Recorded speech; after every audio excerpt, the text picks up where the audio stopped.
अस्सलाम वालेकुम। नई वीडियोस के लिए चैनल को सब्सक्राइब जरूर कीजिए और बेल आइकॉन के बटन को दबा दीजिए। शुक्रिया।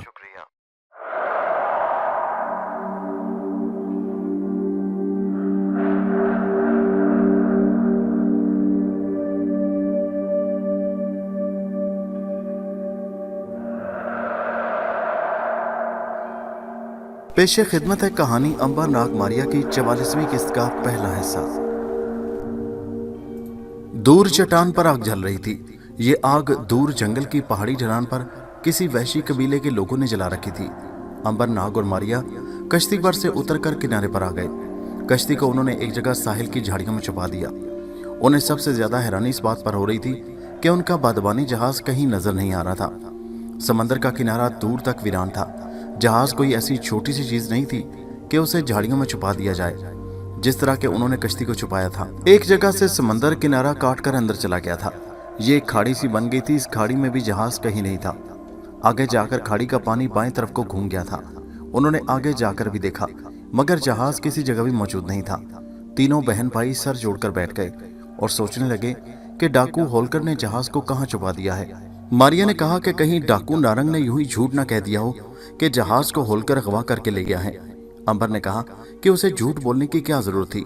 वो कह सकता था कि मुझे जहाज के बारे में कुछ मालूम नहीं। नाग ने इस ख्याल का इजहार किया कि हो सकता है कि डाकू ने उनसे बदला लेने की कोशिश की हो।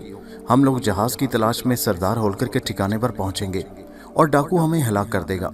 अंबर ने कहा, हाँ, ऐसा हो सकता है कि नारंग ने हमें डाकू होलकर के चुंगल में फंसाने की कोशिश की हो। नाग बोला, अगर ऐसी बात है तो फिर वहां से जहाज कौन ले गया? अगर सरदार होलकर ने जहाज नहीं चुराया तो फिर दूसरा कौन वहां आकर उसे इतने बड़े जहाज को उठाकर ले जा सकता है? जाहिर है ये काम डाकुओं के किसी गिरोह का है। अकेला डाकू इतना बड़ा जहाज अगवा नहीं कर सकता। अगर ये किसी गिरोह का काम है तो फिर ये गिरोह डाकू होलकर का ही हो सकता है। मारिया ने कहा, तो फिर डाकू होलकर जहाज को लेकर कहाँ चला गया? अगर वो जहाज को चुरा कर ले गया है तो फिर वो इसी समंदर में जहाज को खड़ा करता। यहाँ तो समंदर में कहीं जहाज कहीं नहीं, खाड़ी का समंदर भी वीरान है। यही तो सोचने की बात है। अंबर ने कहा, हम जहाज की तलाश जारी रखेंगे। फिक्र न करो, हमारा जहाज हमें जरूर वापस मिल जाएगा, क्योंकि ऐसा भी हो सकता है कि डाकू होलकर जहाज को खाड़ी में बहुत आगे अपने किसी ठिकाने के पास ले गया हो। जो कुछ भी था, जहाज की गुमशुदगी की उन तीनों बहन भाइयों के लिए एक कोरक धंधा बन गई थी। वो खाड़ी के किनारे एक टीले के साए में घास पर बैठ गए। यहाँ बड़ा हबस था। गर्मी भी थी, हवा में नमी और जंगली जड़ी बूटियों और दलदल की बू थी। खाड़ी के किनारे किनारे दलदली रेत फैली हुई थी। जिस जगह वो बैठे थे वो जगह खुश्क थी और वहां से खाड़ी का पानी दूर तक नजर आता था। आगे जाकर खाड़ी दाएं तरफ पहाड़ी के साथ घूम गई थी। अब उन्होंने सोचा कि किसी तरह इस पहाड़ी की दूसरी जानिब घूमकर देखा जाए कि कहीं जहाज वहां तो नहीं खड़ा। उसके लिए उन्हें खाड़ी अबूर करनी थी। नाग ने कहा कि हमें कश्ती खींचकर इधर ले आनी चाहिए। मारिया बोली, मैं तो भूख से निढाल हो रही हूँ। पहले खाना खाते हैं, बाद में कश्ती को भी यहाँ ले आएंगे। चुनाचे वो खाना खाने बैठ गए। खाने में खुश्क फल, खुश्क मछली का गोश्त और बाजरे की रोटी थी। पानी उन्हें एक पहाड़ी चश्मे से मिल गया। खाना खाने के बाद वो कुछ देर लेटकर आराम करने रहे। फिर अंबर ने कहा, मैं जाकर कश्ती समंदर में ले आता हूँ। मारिया ने कहा, मैं भी तुम्हारे साथ जाऊंगी भाई, मैं जरा सैर करना चाहती हूँ। खाना खाकर मेरी तबीयत बोझल हो गई है। नाग बोला, तुम दोनों कश्ती लेने जाओ, मैं यहाँ लेटकर इतनी देर आराम करता हूँ। समंदर के सफर ने मुझे थका दिया है। अंबर ने कहा, जैसे तुम्हारी मर्जी, हम कश्ती लेकर जल्द आ जाएंगे। तुम बेशक यहाँ आराम करो, मगर किसी दूसरी जगह यहाँ से उठकर न चले जाना। नाग ने कहा, नहीं नहीं, मुझे यहाँ से जाने की क्या जरूरत, मैं तो तुम्हें इसी जगह आराम करता मिलूंगा। बस अब जल्दी से कश्ती ले आओ ताकि उसमें सवार होकर अपने जहाज की तलाश करें। बस जा रहे हैं। अंबर और मारिया कश्ती लेने साहिल समंदर की तरफ चल पड़े। वो समंदर से कोई 2-1 मील दूर थे।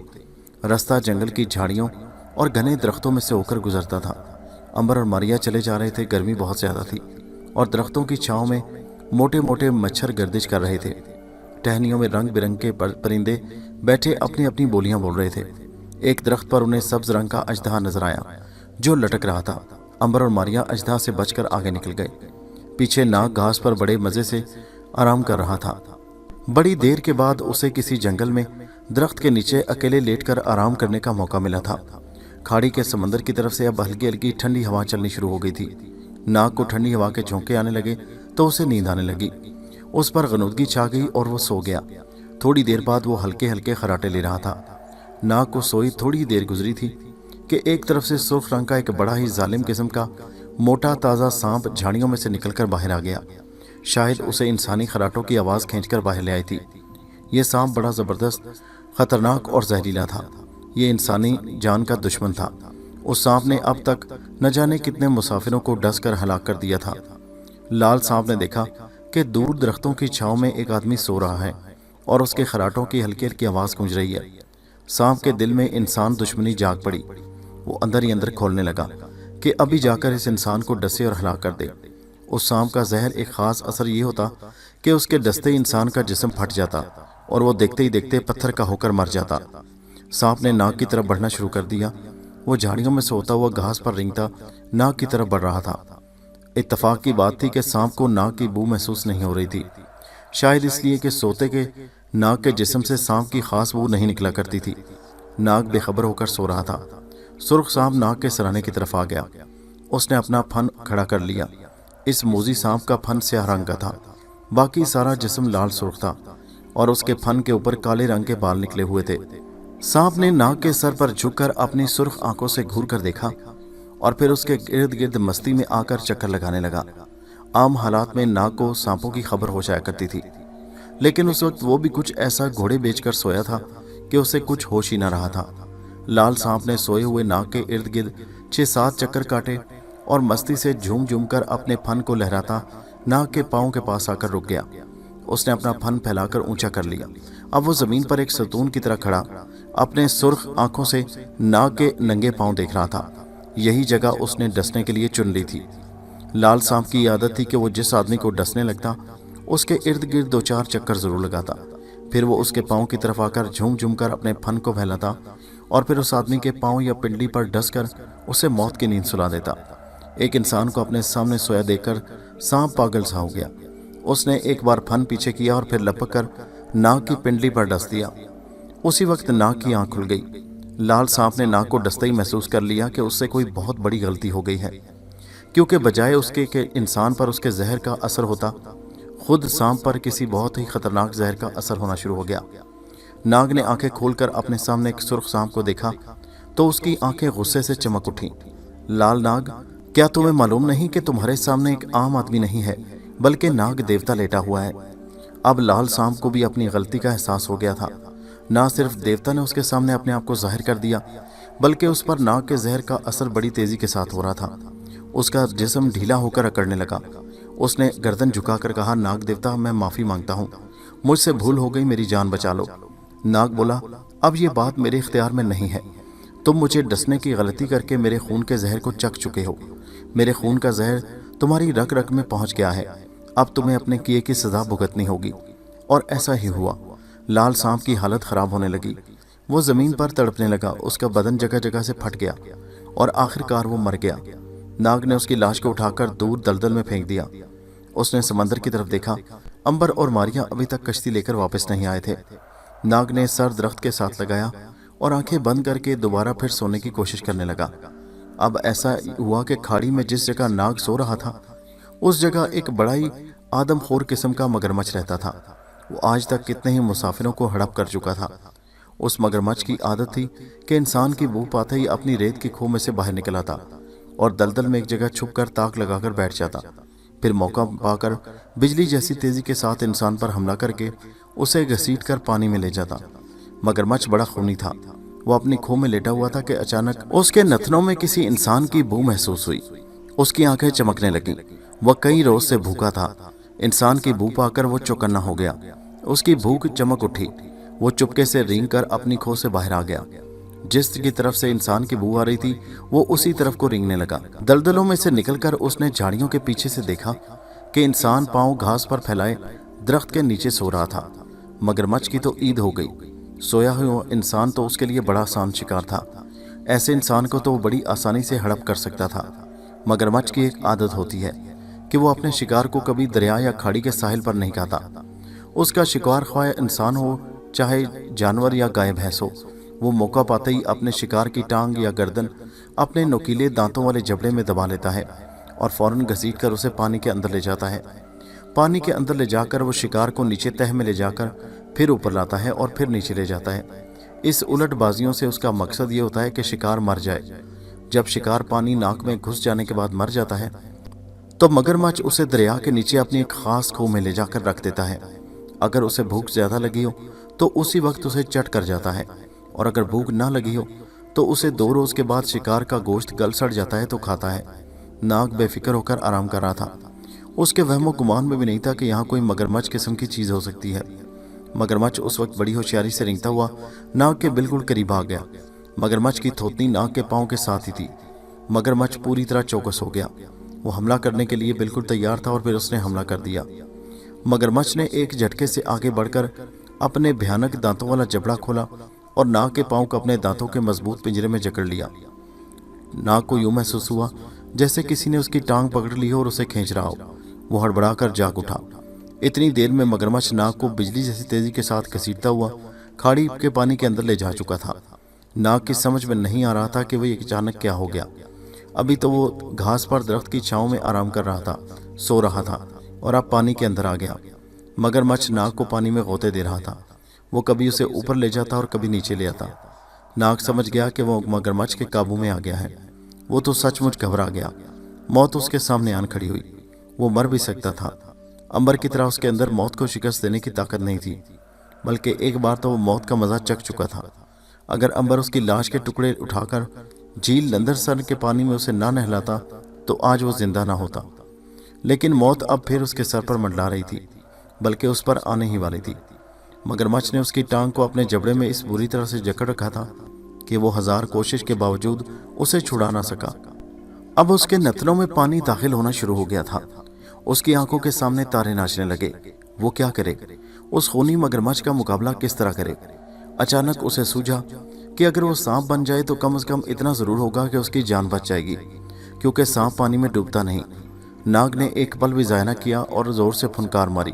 पानी के अंदर उसकी फुनकार से बुलबुले निकले और मगरमच्छ ने महसूस किया कि शिकार की टांग उसके जबड़े से छूट गई है। मगरमच्छ ने पानी में इधर उधर देखा। वहां कहीं भी इंसान नहीं था। उसका शिकार नहीं था। उसे कोई खबर नहीं थी कि उसका शिकार इंसान अब सांप बनकर उसके जबड़े के अंदर दांतों से लिपटा हुआ था। नाग सांप की शक्ल में आ गया था और मगरमच्छ के लंबे लंबे दांतों के दरमियान चिमटा मगरमच्छ पर हमला करने की सोच रहा था। नाग ने बड़ी तेजी से मगरमच्छ के तालू में डस दिया। मगरमच्छ को पहले तो कुछ महसूस न हुआ, मगर जब वो अपने शिकार को देखने के लिए पानी की सतह पर आने की कोशिश कर रहा था तो उसे अपना बदन गिरता गिरता महसूस हुआ। फिर जैसे धमाका सा हुआ और मगरमच्छ का जिस्म फटकर टुकड़े टुकड़े हो गया। पानी उसके खून से सुर्ख हो गया। उस वक्त तक नाग मगरमच्छ के जबड़े से निकलकर बाहर जा चुका था। सांप तैरता हुआ किनारे पर आ गया। वो किनारे की दलदल में रेंगता हुआ वापस दरख्तों की छांव में आ गिरा। दरख्त के नीचे आते ही उसने फुनकार मारी और वापस इंसान की सूरत में आ गया। वो उल्टा लेट गया और उसके मुंह से पानी बह गया। थोड़ी देर बाद उसकी तबीयत बहल गई और वो उठकर घास पर टहलने लगा। ये उसकी जिंदगी का पहला तजुर्बा था कि किसी मगरमच्छ ने उसे हड़प कर लिया था और वो खुद उसके चुंगल से सही सालम जान बचाकर निकल आया था। थोड़ी देर में अंबर और मारिया भी कश्ती लेकर वहां गए। नाग ने उन दोनों को मगरमच्छ के हमले और उसकी मौत के वाक़े का सुनाया तो वो दोनों दंग रह गए।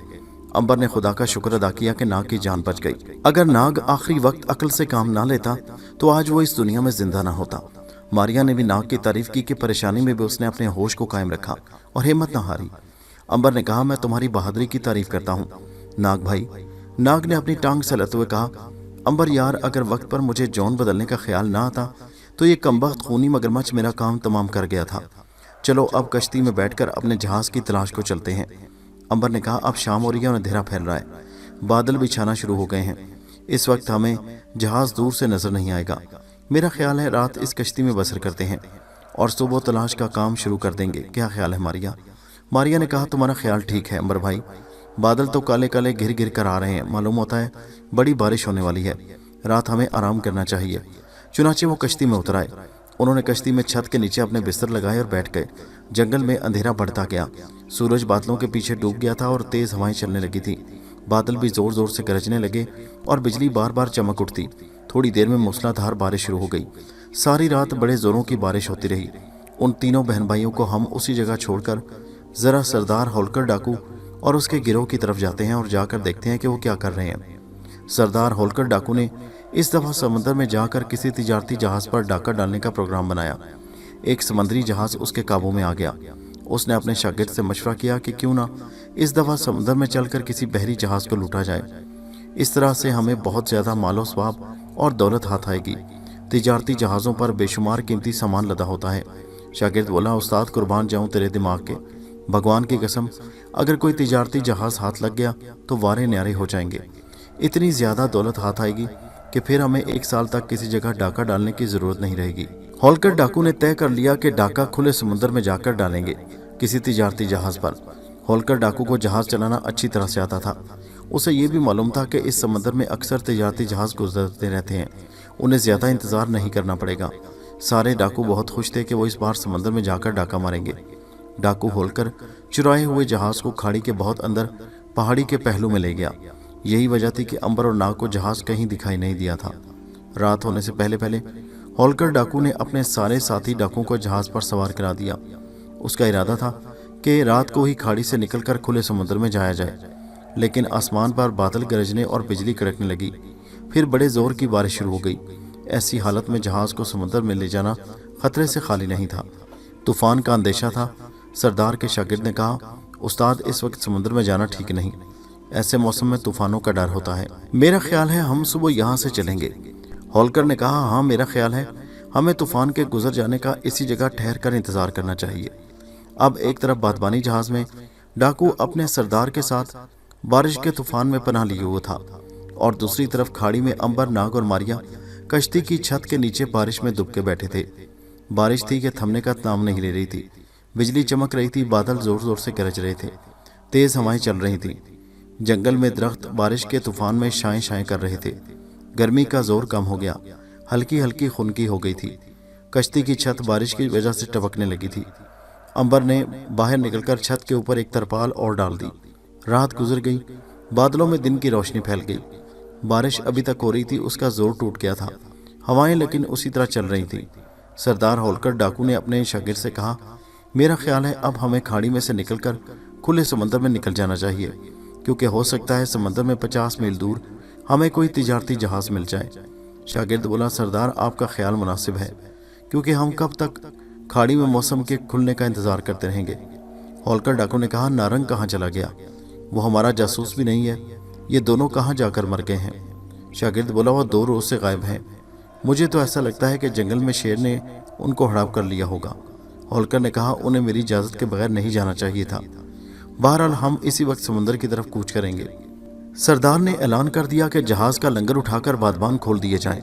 اسی وقت جہاز کا لنگر اٹھا دیا، بادبان کھول دیے گئے اور ہوا خوب چل رہی تھی۔ بادبانوں کے کھلتے ہی ان میں ہوا بھر گئی اور جہاز نے کھاڑی میں سے سمندر کی طرف چلنا شروع کر دیا۔ جہاز پہاڑی کا چکر کاٹ کر کھاڑی میں سامنے آ گیا۔ اس وقت اگر امبر اور ناگ کشتی میں سے نکل کر باہر دیکھتے تو انہیں جہاز ضرور نظر آ جاتا، مگر یہ لوگ کشتی میں چھت کے نیچے بیٹھے ہوئے تھے۔ ناگ کسی کام کے لیے کشتی میں اوپر آیا تو اچانک کھاڑی میں اپنے جہاز کو آتے دیکھ کر چلا اٹھا، جہاز آ گیا۔ آواز سنتے ہی امبر اور ماریا بھی اوپر آ گئے۔ سامنے کھاڑی میں ان کا بادبانی جہاز چلا رہا تھا۔ ان کے چہروں پر اپنے جہاز کو دیکھتے ہی خوشی کی لہر دوڑ گئی۔ امبر نے کہا، جہاز ضرور ڈاکوؤں کے قبضے میں آ گیا ہے، سارے ڈاکو جہاز پر سوار ہوں گے۔ ناگ بولا، یہ ضرور سمندری ڈاکوؤں کے روپ میں کسی تجارتی جہاز کو لوٹنے جا رہے ہیں۔ ماریا نے کہا، سوال یہ ہے کہ اپنے جہاز کو کس طرح واپس لیں، اتنے سارے ڈاکوؤں کا مقابلہ ہم اکیلے نہیں کر سکتے، ہمیں بڑی عقل مندی سے کام لینا ہوگا۔ امبر بولا، تمہارا کیا خیال ہے ناگ بھائی؟ ماریا ٹھیک کہتی ہے، ہم ڈاکوؤں کے ایک پورے گروہ کا مقابلہ نہیں کر سکتے۔ میرا مطلب ہے مقابلہ تو کر سکتے ہیں، لیکن اس میں تم دونوں کی جان کو خطرہ بھی پیش آ سکتا ہے، کیونکہ تم زیادہ سے زیادہ 2-4 ڈاکوؤں کو اپنے زہر کے اثر سے مار سکو گے۔ ماریا اتنے ہجوم میں اگر پھنس گئی تو اسے پکڑا جا سکتا ہے، اور یہ کسی کی تلوار لگنے سے زخمی بھی ہو سکتی ہے۔ ناگ نے کہا، تو پھر میرے خیال میں ہمیں چالاکی سے کام لینا ہوگا۔ امبر نے مسکرا کر کہا، یہی تو میں پوچھ رہا ہوں کہ وہ چالاکی کیا ہوگی کہ جس سے کام بھی نکل جائے اور خون خرابہ بھی نہ ہو۔ ناگ نے انہیں ایک ترکیب بتائی جسے وہ سن کر بہت ہنسے اور پھر مان گئے کہ اسی ترکیب پر عمل کر کے جہاز پر قبضہ کیا جا سکتا ہے، مگر مصیبت یہ تھی کہ ان کے پاس خزانہ بھی تھا۔ خزانے کو ساتھ لے کر وہ ڈاکوؤں کے جہاز پر جانے کا خطرہ مول نہیں لے سکتے تھے۔ ناگ نے کہا، خزانے کو ہم اسی جگہ کہیں زمین کے اندر دبا دینا چاہیے، اس سے بہتر جگہ کوئی اور نہیں ملے گی، ہم واپسی پر آ کر اسی جگہ سے خزانہ بھی نکال سکتے ہیں، تو پھر جلدی کرو۔ وہ بڑی تیزی کے ساتھ کشتی کو لے کر پیچھے کی طرف نکل گئے۔ पीछे दूर जंगल में एक जगह उन्होंने कश्ती को झाड़ियों में छुपा दिया और खजाने का संदूक उठाकर कश्ती से नीचे उतर आए। उन्होंने एक नीली चट्टान के दामन में खजाने को जमीन के अंदर दबा दिया और एक पत्थर की निशानी रख दी। इस काम से फारिग होकर वो कश्ती में सवार हुए और उसे लेकर खाड़ी में उस जगह आ गए जहाँ से डाकुओं के जहाज को गुजरना था। डाकू होलकर जहाज के ऊपर जंगले के साथ अपने शागिर्द के हमरा खड़ा था। बारिश अब थम गई थी, बादल अभी तक छाए हुए थे। अचानक डाकू होलकर ने खाड़ी में कश्ती को अपनी तरफ आते देखा। होलकर ने अपने शागिर्द से कहा, यह कश्ती किन की हो सकती है? शागिर्द बोला, उस्ताद ये तो कोई माहीगीर मालूम होते हैं। होलकर बोला, मगर वो तो कश्ती के ऊपर खड़े हैं, उनके पास मछलियां पकड़ने वाला जाल भी नहीं। इतने में जहाज कश्ती के करीब आ गया। अब जहाज कश्ती के करीब से गुजरने लगा तो नाग ने कश्ती के ऊपर खड़े होकर जोरदार आवाज लगाई, सरदार होलकर जिंदाबाद, सरदार होलकर जिंदाबाद, गरीबों की मदद करने वाला और अमीरों का दुश्मन, सरदार होलकर जिंदाबाद। अपनी तारीफ सुनकर होलकर बड़ा खुश हुआ। उसने नाग से कहा, तुम लोग कौन और क्या चाहते हो? कश्ती अब भी जहाज के साथ चल रही थी। नाग ने कहा, ए अजीम सरदार होलकर, हम दोनों भाई हैं, हम आपकी तारीफ सुनकर आपके पास आए हैं। राजा ने हम पर जुल्म किया, उसने हमारे घर बार लूट कर हमारी ज़मीन पर कब्जा कर लिया, वो हमारे बच्चों को मार डालता है। हम आपके गिरोह में शामिल होकर अमीरों से अपनी तबाही का बदला लेना चाहते हैं। अंबर बोला, हाँ सरदार, आपके गिरोह में शामिल होने आए हैं। आप गरीबों की हमेशा मदद करते हैं, हमारी मदद भी कर दें, हमें भी खिदमत का मौका दें। होलकर डाकू ने बड़ी शान और गरूर से मुस्कुराकर अपने शागिर्द की तरफ देखा, इस मुल्क के अवाम मुझसे कितने प्यार करते हैं। मैं न कहता था कि मैं इस मुल्क का बेताज बादशाह हूँ। शागिर्द ने कहा, इसमें क्या शक है सरदार कि आपसे गरीब लोग बेहद प्यार करते हैं। मेरा ख्याल है फिर भी हमें होशियार रहना चाहिए, हमारे दुश्मन हमें नुकसान पहुंचा सकते हैं। सरदार ने गर्दन अकड़ाकर कहा, मेरा दुश्मन मेरा कुछ नहीं बिगाड़ सकता, और फिर इन दोनों भाइयों से मुझे खलूस की बू आ रही है। मैं इन्हें ज़रूर अपने गिरोह में शामिल करूंगा। ये अमीर लोगों के सताए हुए हैं, ये हमारे बहुत काम आ सकते हैं। शागिर्द ने कहा, जैसे आपकी मर्जी सरदार, आप मालिक हैं और हम आपके गुलाम हैं। सरदार होलकर ने हाथ उठाकर कहा, तुम दोनों भाई हमारे गिरोह में शामिल हो सकते हो। इसके साथ ही सरदार होलकर ने हुक्म दिया कि कश्ती में रस्सी की सीढ़ी फेंकी जाए। उसी वक्त रस्सी की सीढ़ी लटका दी गई। अंबर और नाग सीढ़ी पर चढ़कर डाकुओं के जहाज के अर्शे पर आ गए। मारिया भी उनके पीछे पीछे आई। ऊपर आकर उन्हें महसूस हुआ जैसे वो एक बार फिर अपने जहाज पर आ गए हैं, मगर अभी तक जहाज उनका अपना नहीं था। अभी जहाज डाकुओं के कब्जे में था। जहाज को डाकुओं के चुंगल से छुड़ाना था। वो इसी मकसद के लिए वहाँ आए थे। जहाज समुद्र में दाखिल हुआ तो सरदार होलकर ने अंबर और नाग को अपने कैबिन में बुला लिया। इसी कैबिन में अंबर और नाग रहा करते थे। मेज पर उनका नक्शा ही फैला हुआ था। मारिया उनके साथ नहीं आई, बल्कि वो जहाज के ऊपर अर्शे पर ही एक तरफ जंगले के साथ लगकर बैठ गई। दो डाकू टोलियों में बैठे एक दूसरे से हंस हंस कर बातें कर रहे थे। एक डाकू कह रहा था, ये दो नौजवान जो आए हैं मुझे तो जासूस लगते हैं। दूसरा बोला, हमारी जासूसी करने की किसी को क्या जरूरत भला? क्यों जरूरत नहीं है? तीसरे ने कहा, क्या हम डाकू नहीं? क्या हमने लोगों का जीना हराम नहीं कर रखा? क्या हम लोगों को लूटते और कत्ल नहीं करते? भाई, कोई भी शरीफ आदमी हमारी जासूसी करके हमें राजा के सिपाहियों से गिरफ्तार करवा सकता है। उधर ये बातें हो रही थी और इधर डाकू होलकर अंबर और नाग से कह रहा था, क्या तुम दोनों भाई हो? अंबर ने कहा, हाँ सरदार, हम दोनों भाई हैं। रियासत पाटलिपुत्र में हमारी ज़मीनें थीं। हम काश्तकार थे और गुजर बसर करते थे, अपने बच्चों का पेट भरते, मगर जालिम जागीरदार ने हमारी ज़मीनों पर कब्जा कर लिया। उसने हमारे घरों को लूट कर हमारे बच्चों को मार डाला। हमें उस जुल्म का बदला लेंगे और मेरे खुदा ने चाहा तो बहुत जल्द बदला लूँगा। अगर आपकी मदद हमारे साथ रही तो हम जागीरदारों का खात्मा कर देंगे। सरदार होलकर बड़ा खुश हुआ और कहने लगा, तुम्हारे नाम क्या हैं और तुम क्या करते हो? अंबर ने कहा, सरदार, मेरा नाम अंबर है और मेरे भाई का नाम नाग है। मैं हकीम हूँ, बीमारियों का इलाज करता हूँ और नाग सांप के कांटे का मंत्र जानता है। सरदार खुश होकर बोला, ये तो बड़ी अच्छी बात है। हमें तुम जैसे नौजवानों की तो बड़ी सख्त ज़रूरत थी। ये तो बहुत अच्छा हुआ कि तुम खुद ही हमारे जहाज़ पर आ गए। हमारे कितने ही साथी सांप के डसने से मर जाते हैं या बीमार हो जाते हैं, तो उनका इलाज करने वाला कोई नहीं होता, क्योंकि हम शहरों में जाकर खुले बंदों इलाज नहीं करवा सकते। अंबर बोला, सरदार, हम हर खिदमत के लिए हाजिर हैं। अब आपके जहाज़ पर कोई शख्स बीमार नहीं पड़ेगा। अगर बीमार पड़ भी गया तो मैं उसे इलाज करके अच्छा कर दूंगा। शागिर्द को अभी तक अंबर और नाग पर शक था। उसने कहा, मेरे दांत में कल से दर्द हो रहा है। अगर तुम मेरे दर्द का इलाज करो तो मैं अभी तुम्हें मान जाऊंगा। हाथ कंगन को आरसी क्या, अभी इलाज करके दर्द को दूर किए देता हूँ। अंबर ने शागिर्द के दांत को गौर से देखा और बोला, क्या इस जहाज़ पर मुझे लहसुन मिल जाएगा? शागिर्द ने कहा, अभी मंगवाई देता हूँ। اس نے ایک ڈاکو کو حکم دیا کہ باورچی خانے میں سے لہسن لایا جائے۔ اسی وقت ایک تھالی میں رکھ کر لہسن لایا گیا۔ انبر نے لہسن کا چھلکا اتار کر اور پھر اسے کچل کر شاگرد کے دانت کے اوپر لگا دیا۔ تھوڑی دیر کے بعد دانت کا درد غائب ہو گیا۔ اصل میں انبر نے یہ ہوشیاری کی تھی کہ تھوم کی پلٹس رکھتے ہوئے اس نے زور سے دانت کے پھولے ہوئے مسوڑے کو دبا کر گندا مواد خارج کر دیا۔ شاگرد ڈاکو کے دانت کا درد تھوڑی دیر بعد دور ہو گیا۔ سردار ہولکر نے خوش ہو کر کہا، کیوں، اب تو ہمارے شاہی حکیم کو تم مان گئے ہو نا؟ ہاں سردار، میں مان گیا ہوں۔ میرا دانت اب بالکل درد نہیں کرتا، صرف دوائی رکھتے ہوئے بڑا سخت درد ہو رہا تھا۔ سردار ہولکر نے انبر سے کہا، آج سے تم ہمارے گروہ کے شاہی حکیم ہو۔ تم دونوں نیچے باورچی خانے کے ساتھ والے کیبن میں اپنا ڈیرا لگا سکتے ہو۔ تمہیں ہمارے ساتھ ڈاکہ نہیں ڈالنا ہوگا، نہ تم کسی کو ہلاک کرو گے۔ ہم ڈاکہ ڈالیں گے، ہم لوگوں کو ہلاک کریں گے۔ تمہارا کام صرف دوائیاں تیار کرتے رہنا اور بیماروں کا علاج کرنا ہوگا۔ اب تم جا سکتے ہو۔ انبر اور ناگ سلام کر کے خوش خوش نیچے آ گئے۔ ماریا ابھی تک اوپر عرشے پر جنگلے کے ساتھ لگی بیٹھی تھی۔ اسے تو کوئی دیکھ نہیں سکتا تھا، مگر وہ خود سب کو دیکھ رہی تھی۔ کیبن میں آ کر انبر اور ناگ نے ماریا کو آوازیں دی۔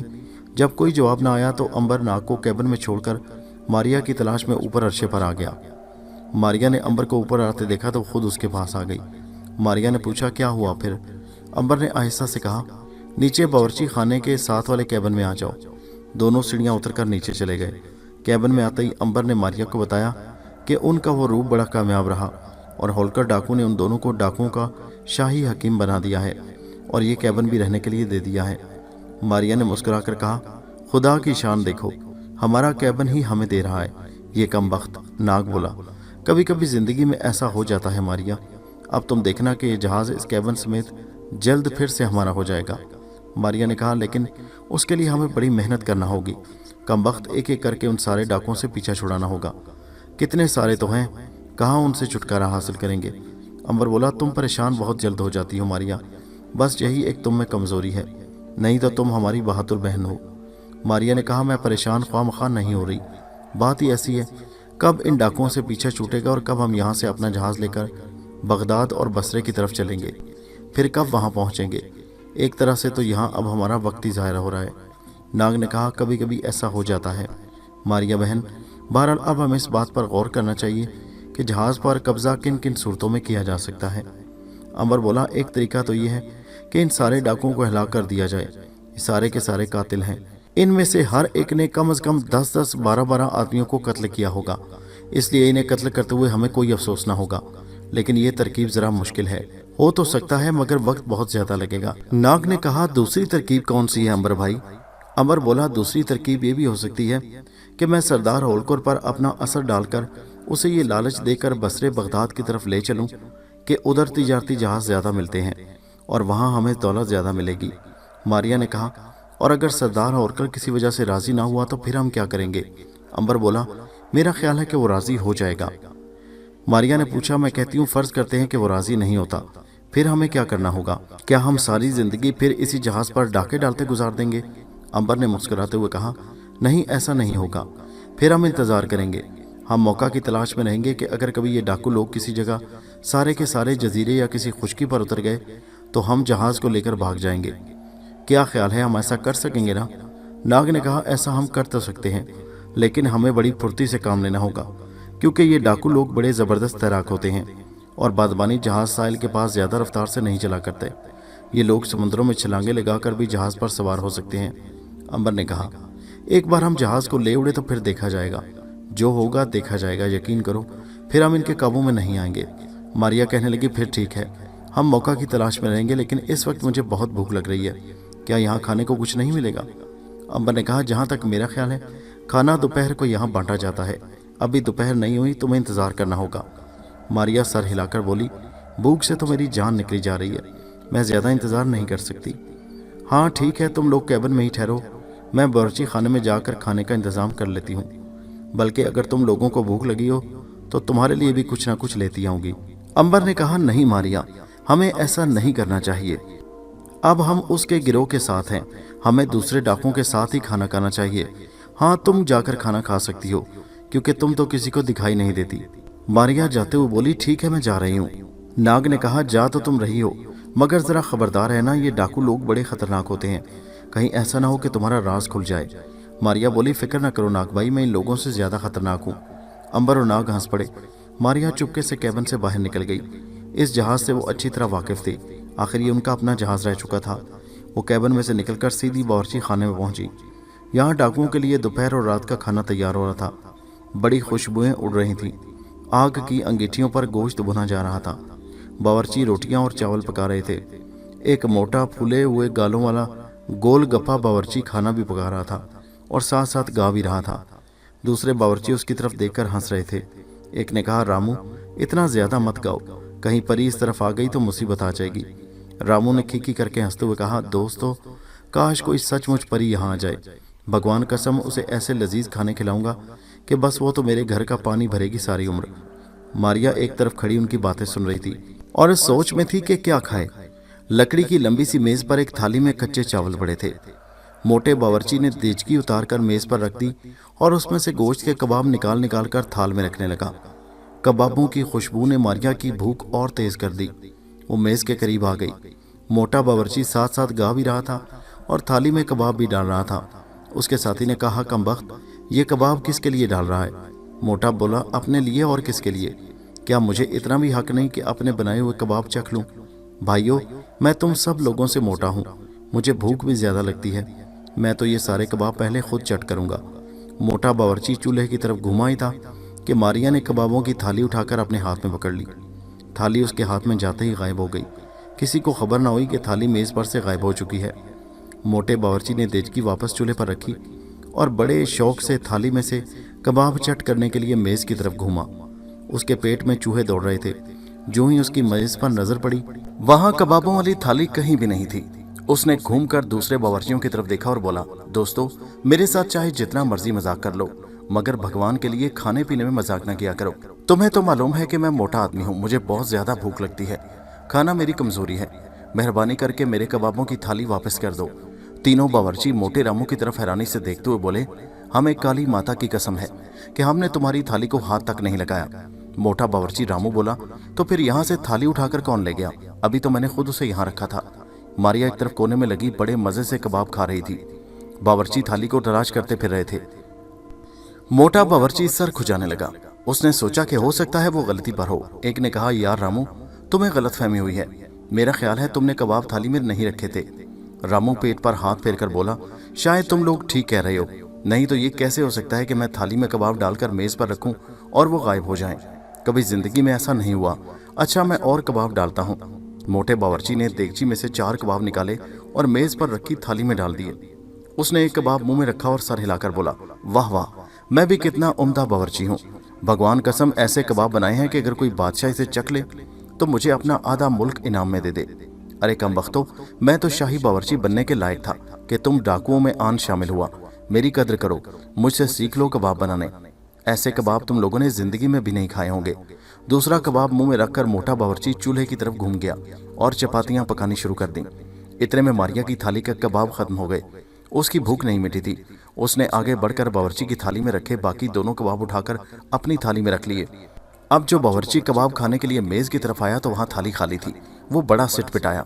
उसने अपने साथियों को बुरा भला कहना शुरू कर दिया कि ये सब उनकी शरारत है।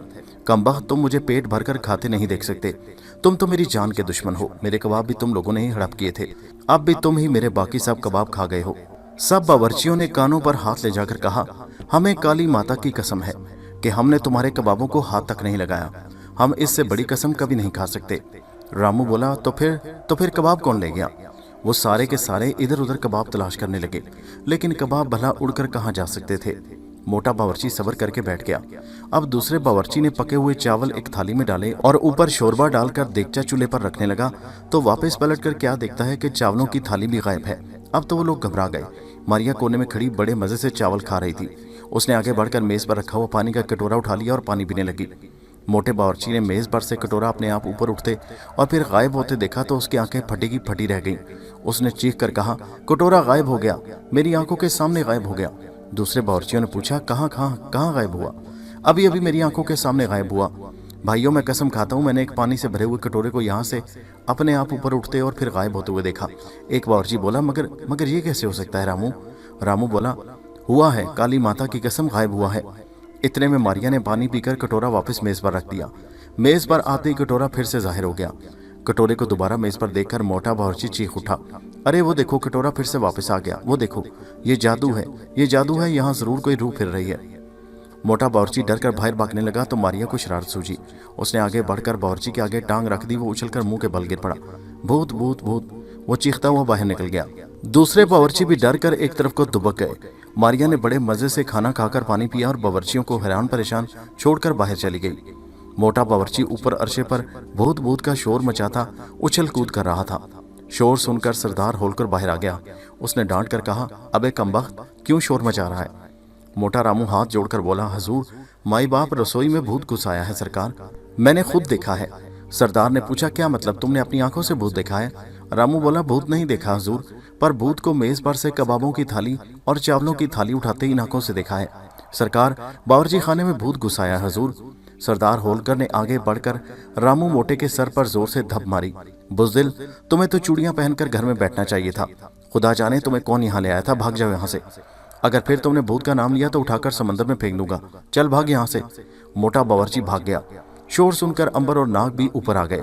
उन्हें तो खूब मालूम था कि यह सारा काम शरारती मारिया का है। सरदार होलकर डाकू ने अंबर की तरफ इशारा करके कहा, ए हमारे शाही हकीम, इन लोगों का कोई इलाज करो। बदबख्त कहते हैं कि बावर्ची खाने में भूत घुस आया है, जरा जाकर देखो तो सही कि भूत इस वक्त क्या कर रहा है। बहुत बेहतर सरकार। नाग ने अंबर को साथ लिया और झूठ मूठ बावर्ची खाने में जाकर तलाशी लेनी शुरू कर दी। मारिया वहां से जा चुकी थी। मारिया ने बावर्ची खाने में आकर अंबर और नाग के कान में कहा, यह शरारत मेरी थी, हमें मालूम है। दोनों ने सरगोशी में कहा, तुम कैबिन में जाकर आराम करो, हम अभी आते हैं। मारिया अभी बाहर ही थी कि मोटे बावर्ची ने अंबर और नाग के सामने हाथ जोड़कर कहा, गुरुदेव, मेरी बात पर यकीन कीजिए, मैं झूठ नहीं बोल रहा, मैंने अपनी आंखों से कबाबों की थाली और पानी का कटोरा गायब होते देखा है। अंबर ने कहा, हम तुम्हारी बात पर यकीन करते हैं रामू, तुम फिक्र न करो, भूत जहाँ कहीं भी होगा हम उसे वहां से निकाल कर ही दम लेंगे। माई बाप आप सलामत रहें, बस मेरे बावर्ची खाने से भूत निकाल दें, मुझे और कुछ नहीं चाहिए। अंबर बोला, हम भूत निकाल देंगे, तुम यूं समझ लो कि भूत यहाँ से निकल गया, अब तुम आराम से खाना तैयार करो, भूत तुम्हें फिर आकर तंग नहीं करेगा। अंबर और नाग वापस कैबिन में आ गए। मारिया वहां बैठी हंस रही थी। अंबर ने कहा, मारिया बहन, तुमने तो उस मोटे पर ऐसी दहशत तारी कर दी है कि वो तो बावर्ची खाने में जाते हुए भी डरता है। वो तो हमने उसे तसल्ली दी और वो अंदर जाकर काम करने लगा। बड़ा कमजोर दिल है अंबर भाई वो बावर्ची। थोड़ी देर बाद वहां खाना आ गया। नौकर ने कहा, सरदार ने कहा है कि खाना खाने के बाद आप उसके पास जाएं। क्या हम दोनों को बुलाया है सरदार ने? अंबर ने पूछा। जी सरकार। खाना खा चुकने के बाद अंबर और नाग सरदार होलकर के पास आ गए। दोपहर हो चुकी थी। जहाज खाड़ी में से निकलकर खुले समंदर में सफर कर रहा था। डाकू होलकर को बहरी सफर का बड़ा तजुर्बा था। जैसा कि हम पहले बता चुके हैं, वो 7-8 साल तक समुद्री डाकुओं के साथ रह चुका था। अंबर ने जाकर देखा, वो नक्शे के मुताबिक जहाज को बिल्कुल ठीक चला रहा था। वो कैबिन में अपने शागिर्दे खास के साथ मेज पर झुका नक्शे को बड़े गौर से देख रहा था। अंबर और नाग उसके करीब जाकर खड़े हो गए। थोड़ी देर बाद सरदार ने अंबर से कहा, अंबर, मुझे तुमसे एक मशवरा लेना है। ये बताओ कि कभी तुमने पहले इन समुद्रों में सफर किया है? अंबर ने कहा, एक बार मैं अफ्रीका जाते हुए इधर से गुजरा था सरदार। सरदार ने कहा, तुम्हारे ख्याल में इस मौसम में उधर से सौदागरों के जहाज गुजरा करते हैं? अंबर ने कहा, जहां तक मेरा तजुर्बा कहता है सरदार, इधर से बारिशों के मौसम में सौदागरों के तिजारती जहाज नहीं गुजरा करते। हाँ, कभी कोई मुसाफिर जहाज जरूर दिखाई दे जाता है। सरदार ने शागिर्द से कहा, इसका मतलब ये हुआ कि हम बेफायदा इधर आ निकले। शागिर्द बोला, ऐसा नहीं सरदार, मुझे अच्छी तरह मालूम है कि इस मौसम में भी इस समंदर में तिजारती जहाज सामान लेकर अफ्रीका से हिंदुस्तान आया करते हैं, जो मोतियों की तिजारत करते हैं। शागिर्द ठीक कह रहा था। अंबर ने जानबूझकर सरदार से गलत कहा था कि इधर तिजारती जहाज इस मौसम में नहीं आते। असल में वो सरदार को बसरा की तरफ लेकर जाना चाहता था। चुनाचे उसने झट कहा, सरदार, खलीज फारस की तरफ इस मौसम में भी तिजारती जहाज चक्कर लगाया करते हैं। ये जहाज बड़े दौलतमंद होते हैं, उन सौदागरों के होते हैं जो मोतियों की तिजारत करते हैं। दौलत और मोतियों का नाम सुनकर डाकू होलकर की आंखें चमक उठी। क्या तुम सच कहते हो कि उन जहाज़ों पर कीमती मोती होते हैं? जी हाँ सरदार, उन जहाज़ों पर वो सौदागर सफ़र करते हैं जो मोतियों की तिजारत करते हैं। मैंने एक ऐसे जहाज़ पर सफ़र किया है, फिर हमें खलीज फारस के समंदर की तरफ मुड़ जाना चाहिए, सरदार ने कहा। इस पर शागिर्द बोला, सरदार, अभी हमें फारस के समंदर की तरफ नहीं जाना चाहिए, वो यहाँ से काफ़ी दूर है, और फिर वो समंदर बड़ा तूफ़ानी है, वहाँ अक्सर इस मौसम में तूफ़ान आया करते हैं। सरदार ने शागिर्द से कहा, फिर तुम्हारा क्या ख्याल है? शागिर्द ने कहा है, मेरा तो ख्याल है कि हमें इस समंदर में कल तक ज़रूर कोई ना कोई शिकार मिल जाएगा। हमें कल तक इंतज़ार करना चाहिए, इसके बाद सोच लेंगे कि हाँ कहाँ जाएं। हाँ, मेरा ख्याल है ये बात दुरुस्त मालूम होती है। हम 2-1 दिन इन ही समंदरों में घूमेंगे, अगर किस्मत अच्छी हुई तो ज़रूर कोई ना कोई शिकार मिल जाएगा। शागिर्द बाहर चला गया। अब सरदार ने अंबर और नाग से बातें शुरू कर दी। वो बावर्ची खाने के भूत के बारे में बातें करने लगा था। दोस्तों, ये कहानी जारी है। इसका अगला हिस्सा नेक्स्ट वीडियो में मुलाहिजा कीजिए, जिसका लिंक इसी वीडियो के नीचे डिस्क्रिप्शन में मौजूद है। और हमारे चैनल हैदर वॉइस को सब्सक्राइब ज़रूर कीजिए। शुक्रिया।